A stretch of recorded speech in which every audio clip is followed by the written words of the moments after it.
Right, welcome to another episode of Warhammer Worlds. Got another terrain setup for you here. As per usual, we'll go through step by step so that you can follow along and then achieve the same results for your own setups for games of 10th edition 40k. I'll leave links for you in the video description below. It's really step by step.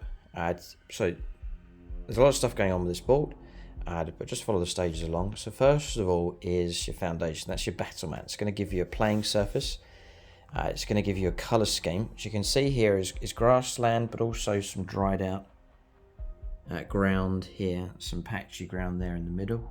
This is a mouse pad material here. It's from GameMet.eu. It's called Battleground. So it's the mouse mat material, like so. Just rolls out nice and flat. You can roll it up, it comes with a carry case as well, so you can transport it around and store it away easily. It's nice and quiet for dice rolling, very figure friendly as well. It's a nice soft surface for figures to land on also. This one's 6x4 in size. You can get Battleground in 60x44 inches for regular games of 10th edition. So you can check out GameMet.eu for the battle mats. You can get double-sided battle mats from them as well.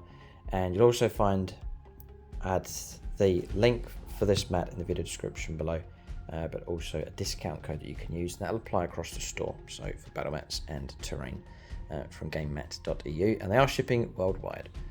That battle mat will give you your themes. We've got greens running through here, but also dusty, sandy desert kind of colours running through this dried ground. And in Battleground, it has like a road, like a rough path running straight through the middle of the table. So then for the terrain, it's a mixture of Games Workshop Adeptus Mechanicus, terrain across here, and building up all these walkways and networks. And then for more of a core, solid foundation, it's the Rocky Base set, it's called, from GameMet.eu. It's pre-painted resin terrain, so you get two of these bunkers. Now I have colour adjusted these very slightly. I've dusted them up a little bit with some desert coloured spray paints.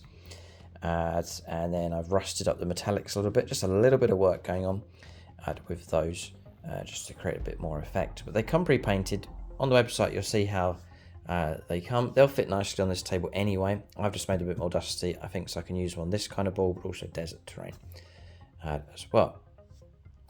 So you get this larger piece, which is a great landing pad, nice flat surface on top.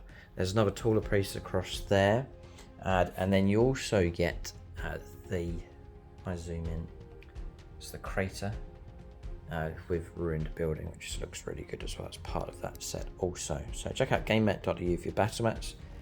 Also the Rocky Base set from them as well. If you wanted to go down the route of just the Rocky Base, you could get two sets of that, and that would fill out this table pretty good.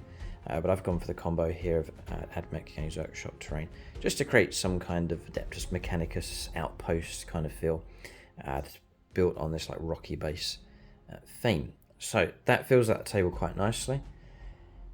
Then really, once your board's filled out, you're looking at accessories. So I've painted up just recently some more Munitorum containers. There's a whole load of them. There's a load over there. There's a load stacked up here as well. They just look, I think they look really good, and they're great building blocks to block out your terrain. There is a painting tutorial for the Munitorum containers on the channel, so you can check that out. So that helps to fill out the table. I've got tank traps and barricades spread out across the board as well. Little accessories like this, just these finishing touches. These are all from Games Workshop. They're Games Workshop as well. Then you'll also see these posters, the walkways. I'll pick one up, look like this. And pretty much use them in every board setup. It just creates bridges between terrain. Whereas every piece of terrain you're climbing up and down, there's a whole second and third level going on with this board. The walkway is just spanning the gaps quite nicely, going across these two parts of the terrain, another square piece going across to put the containers on top, and then walkways going across there, going across there. It means there's access on the second level, having to climb up and down. I think it's a great aspect to have multiple layers going on for your games of 40k. It just creates extra dynamic stuff going on for sure. You'll also see, I put them on the edge this time, the perimeter fences. Now all three of those, the posters, the fences and the walkways, are all built from the same materials and the same process, and you can create three different variants by following that along. I've created a tutorial for that, it's on YouTube. I'll link it for you in the video description below. They are a bit tedious, a bit fiddly to do. Once you master them, you can crack out some great results. And I've seen pictures of subscribers that have copied the tutorial and they've come up with some great results, even better results than I have. Some really good constructing work going on with those materials. And once you have those walkways, as I said earlier on, you can use these in every terrain setup, in the snow, in the city, in the jungle, wherever. And you can use those. They're great to have on the board, so they do come heartily recommended. But you can't buy those. They are constructed. You've got to build them yourself, paint them up yourself. They're very quick to paint. As I say, once you master the process, you can create a whole set. And I would recommend that you don't do a few, just do a whole set, do a dozen of them, and you'll constantly find uses for them on the board. So that's the table and the accessories and terrain. Then it's finishing touches, which does make such a difference. Two things. First is liching. Get that online, on eBay, from your model railway shop. I've gone for like a dusty, sandy, but green kind of colour here. And you just add them in patches around just to set the terrain into the board to make it look like it's properly situated on it and not just plonked on top, but it really does look like it's meant to be there.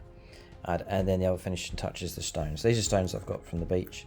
I've used the same sprays as I've used on the terrain as I have on the stones. Put the stones out in a tray, spread them around, spray them with a spray, rust them up, spray them again. Just keep spraying with different tones, browns, rusty, sandy colours, until you get the result that you want. So you can see this stone here, that's the original colour, that red, and then there's some of the spray that's gone on there. So they're not 100% covered, but they've mostly got the sprays on.